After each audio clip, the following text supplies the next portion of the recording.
शहर से काफ़ी दूर एक सड़क बन रही थी। करमू को ठेकेदार से हफ्ते की मजदूरी लेनी थी। इत्तफाक से ठेकेदार के पास नकद पैसे नहीं थे। उसने करमू को मजबूरन बॉन्ड दे दिया कि इसे बड़ी दुकान पर देकर सौदा सलफ खरीद लेना। करमू की बीवी ज़हरा बड़ी कफ़ायतशार औरत थी। वो करमू से कहने लगी, तुम्हारे बड़े भाई के पास संदूक में बेशुमार बॉन्ड पड़े हुए हैं। रफ़ीक की बीवी के अटैची केस में भी 8 से 10 बॉन्ड तो मैंने भी देखे हैं। तुम्हारे भाई ना तुम्हें उधार देते हैं और ना ही तुम्हारी मदद करते हैं। खुद दफ्तरों में बाबू हैं और तुम सड़कों पर मट्टी फांकते हो। हम इस बॉन्ड को अपने पास रख लेते हैं।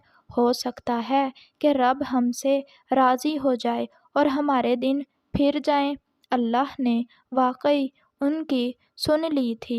ठेकेदार को जब इनाम निकलने का इल्म हुआ तो वो करमू के पास आया और कहने लगा, तुम्हारे लिए तो ये बॉन्ड सिर्फ 5 लाख रुपए का है, मगर हम जैसे कारोबारी लोगों के लिए इसकी बड़ी अहमियत होती है। हमारा काफ़ी टैक्स मुआफ़ हो जाता है।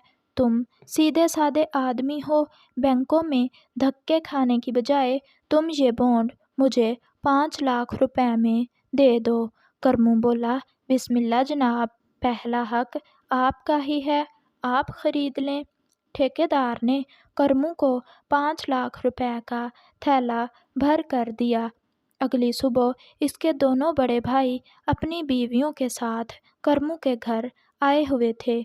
उनको देखते ही करमू की बीवी ज़हरा बोली, भाईजान, आप और हमारे घर, हम ख्वाब तो नहीं देख रहे? आप तो ईद के दिन भी हमारे घर नहीं आते। ज़हरा की बात सुनकर उसकी जिठानी कलसूम बोली, रहने दो बहन, तुम ही हमसे नाराज़ रहती हो। लाख लाख मुबारक हो, अल्लाह ने तीनों भाइयों की किस्मत खोल दी है। अब हम सब ठाठ से ज़िंदगी गुजारेंगे। ज़हरा से रहा ना गया तो बोली, हम सब, मगर आपने तो पिछले 15 बरसों से हमारी 5 रुपए की भी मदद नहीं की थी। हमारे किसी बच्चे के हाथ पर 5 पैसे भी नहीं रखे, तो आज हमारे 5 लाख तीनों के कैसे हो गए? करमू का बड़ा भाई बोला, छोड़ो छोड़ो, क्या पुरानी बातें लेकर बैठी हो। भाई करमदीन, ज़रा 5 लाख की झलकी तो दिखाना, दफ्तर को देर हो रही है। ज़हरा फिर बोल पड़ी, लो जी, आज करमू करमदीन भी हो गए।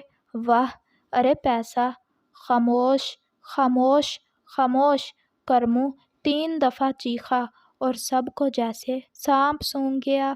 फिर करमू बोला, देखो, मैं गरीब था, भूखा था, कर्जदार था। किसी भाई ने मेरी मदद ना की। वजह क्या थी? सिर्फ पैसा। पैसा ही लोगों को खुदगर्ज बना देता है और मैं अपने भाइयों की तरह नहीं होना चाहता। उसने हाथ में कुल्हाड़ी उठाते हुए कहा, मैं तुम सब के सामने 5 लाख रुपए जला रहा हूँ। अगर किसी ने मुझे रोका या नोटों के ढेर से कोई नोट उठाया तो कुल्हाड़ी से उसका कीमा कर दूंगा। फिर करमू गया और नोटों के बंडल को उठा लाया और उसको नीचे फेंका। किसी में इतनी जुर्रत ना हुई कि उसको रोक सके। फिर करमू ने नोटों को आग लगा दी। इधर नोट जल गए और उधर करमू की बीवी धड़म से नीचे गिर गई। करमू के भाई बुड़बुड़ाते हुए वापस अपने घरों को चल दिए। किसी ने उसकी बीवी की भी परवाह ना की। काफ़ी देर के बाद करमू की बीवी होश में आई। ज़हरा ने होश में आते ही करमू से मुंह फेर लिया। करमू ने नहायत आहिस्तगी से कहा, अरे खुशबख्त, मुझे बावले कुत्ते ने काटा है कि मैं 5 लाख रुपए जला दूं। वो तो बच्चों की लॉटरी वाले नकली नोट थे। अगर वो 50 रुपए ज़ाया ना करता तो मेरे 5 लाख रुपए आज कैसे बचते?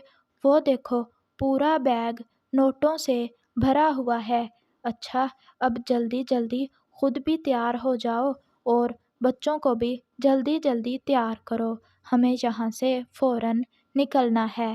پھر اس نے شہر میں جا کر اپنی بیکری بنا لی، اور کرم دین بیکرز کا مالک وہی کرمو ہے جس کا 5 لاکھ روپے کا انعام نکلا تھا۔ اب وہ اپنے سادہ لیکن خوبصورت گھر میں بہت سکون سے زندگی گزار رہا ہے۔ اس کے خود غرض اور لالچی بھائیوں کو اس جگہ کی ہوا تک نہیں لگی۔ تو پیارے بچوں، اس کہانی سے ہمیں یہ سبق ملتا ہے کہ کسی کے غریب ہونے کی وجہ سے اس سے منہ نہیں موڑنا چاہیے۔ اگر آپ کو ہماری آج کی ویڈیو اچھی لگی ہو تو ویڈیو کو لائک کریں اور پلیز چینل کو بھی سبسکرائب کر دیں۔ شکریہ۔